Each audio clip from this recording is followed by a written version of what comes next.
Welcome back to the YouTube home of Peter Pan Lore and Peter Pan Facts with me, your Peter Pan Hobbyist, Enthusiast and Journalist, using my Peter Pan Hobbyist, Enthusiast and Journalist brain and knowledge to bring you fun facts, lore and trivia, talk about the world of the Neverland, the story of Peter Pan, answer you guys' questions, and today, well, to be honest, just getting through this as quickly as possible. And so, without much further ado, let's dive into this Peter Pan Hobbyist, Enthusiast and Journalist's not long awaited and probably unsurprising thoughts, opinions, and review of the horror movie Peter Pan's Neverland Nightmare. Who wants to come to Neverland with me?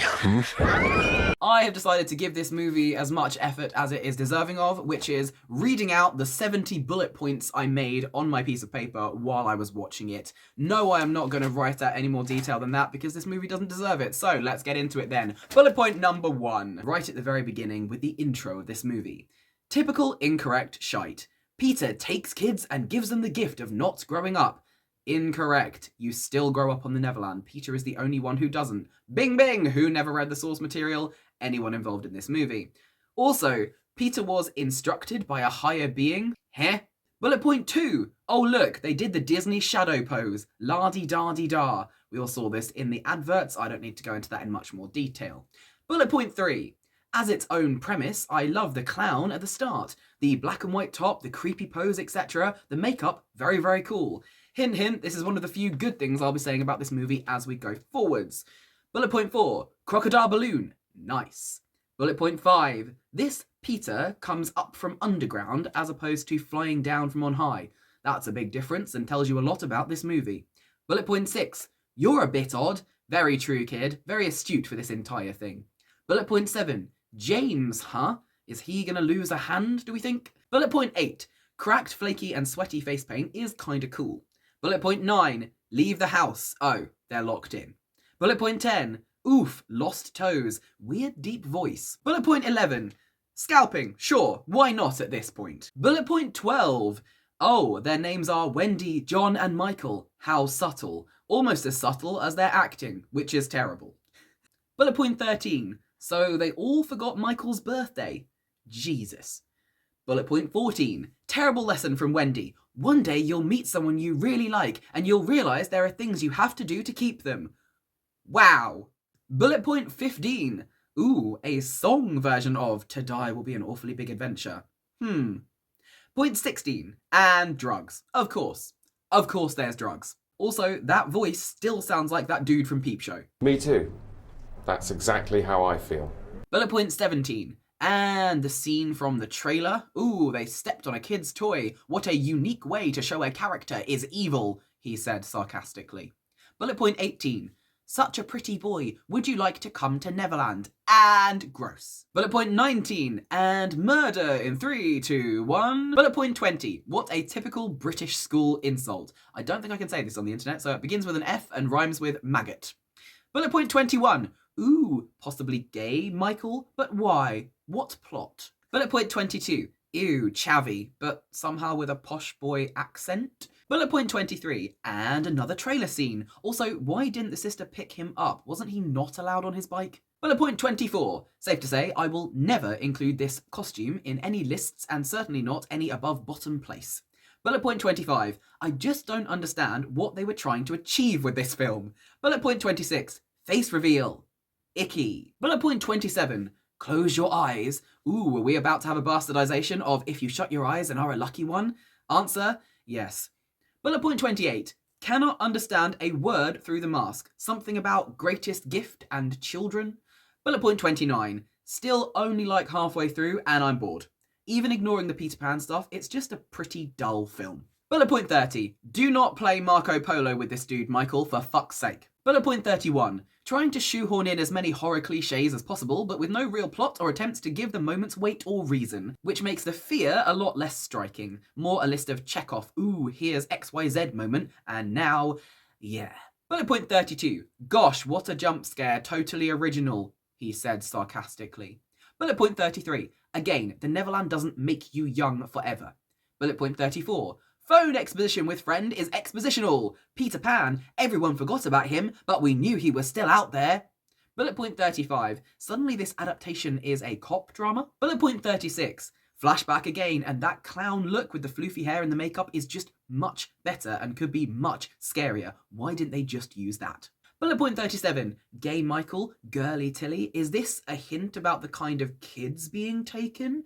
Bullet point 36, the bus theft scene. And I'm just deep in the, for fuck's sake, you can't be bothered to create something new of your own, so you take from others and warp it beyond recognition, so why bother? I need a drink. Bullet point 39, Tinkerbell, dear Lord. Bullet point 40, I'm different, I'm a fairy. Sure. Bullet point 41, ooh, okay, all the bus kids are dead. Cool. Bullet point 42, more drugs! Great! Because it'd be impossible to have any actual meaning, right? This is like the remake of The Crow, for fuck's sake. When in doubt, add drugs and make it shit. Bullet point 43, this is essentially just another, oh, the kid's gone missing horror film, isn't it? Bullet point 44, now he comes in a window. Bullet point 45, do not open that door, Wendy, you absolute dumbass. You just saw a murder. Bullet point 46, you were outside on a balcony. Go down the drain pipe. Why are you going back inside? Bullet point 47, literally it's the same as the Crow remake. Make the once beloved and interesting and compelling main characters into drug addicts and give them no personality, then suffocate people in plastic bags for shock value. Bullet point 48, please be nearly over, dear Lord. It wasn't. Bullet point 47, and an arse shot for no apparent reason, and yet more crocodiles on the TV. Bullet point 50, he's brought his friend. Why? Bullet point 51, oh great, it's story time. Bullet point 52, they've done absolutely no work to establish what Neverland is or why Peter got old and what happens. Bullet point 53, get more than one knife, girl. Bullet point 54, his birthday, sure, because why would that not be the code to get into the room? Bullet point 55, well, Tink's losing it. More. Bullet point 56, seriously, why is this a Peter Pan film? Just make a film about a drugged up man who believes he's helping save children and send them to a special place. Why try to smush in a story that doesn't fit? In name only doesn't even begin to describe this nonsense. Bullet point 57, badly written dialogue continues. When society doesn't want you. Bullet point 58, Tink is Tilly then. Gosh, I'm surprised. If this was any other film, that could be a good plot. Bullet point 59, the idea of the lie that family doesn't miss or want you could, being generous, be taken from the end of the OG story, where Peter nearly bars the darling's window. Also, Tinkerbell losing a hand or both hands. Why? To show that Peter always does this?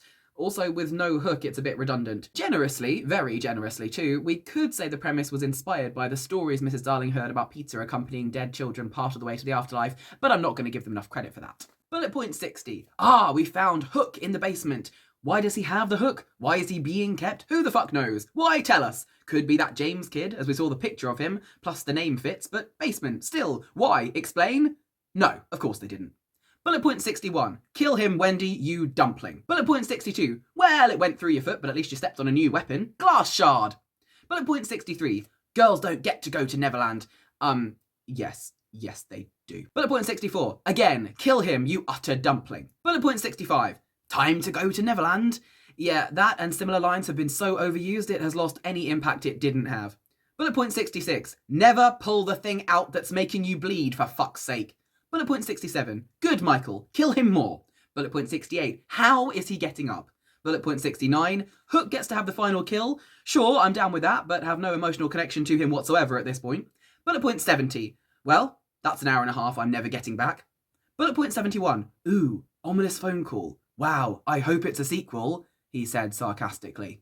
As you can tell, this movie has absolutely nothing to do with the source material. At best, it's just insulting, and in general, it's a terrible movie. They shouldn't have had any connection to Peter Pan. I don't know why it was put in there. Clearly, the only reason that they used names like Peter and Wendy and Tinkerbell was to forge that connection with the original story, of which it has no connection whatsoever, and to get people to watch it out of, ooh, it's a dark retelling. It's not. I'm here to tell you right now, it's not. It's not a very original movie. It's not a good movie. And even if you ignore all the very fleeting and minimal references to the original source material, it's still not a good movie. And to that I have to say, if you don't think that what you've created is strong enough to stand on its own, maybe start again, instead of trying to shoehorn in references to someone else's work. And if, genuinely, in all seriousness, if this story was dreamt up because they in any way looked at the original source material and thought, we can do something with that, then they have completely failed in so many ways. Not just because it is nothing like the source material, but because it doesn't leave you any impression that they read it at all. As ever, I'm left scratching my head going, why did you bother using this media at all? You could have just done your own thing, and quite frankly, it probably would have been better for it.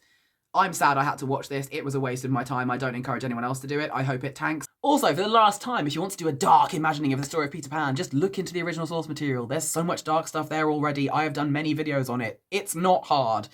This was lazy, sloppy, and boring. All right, I'm done now.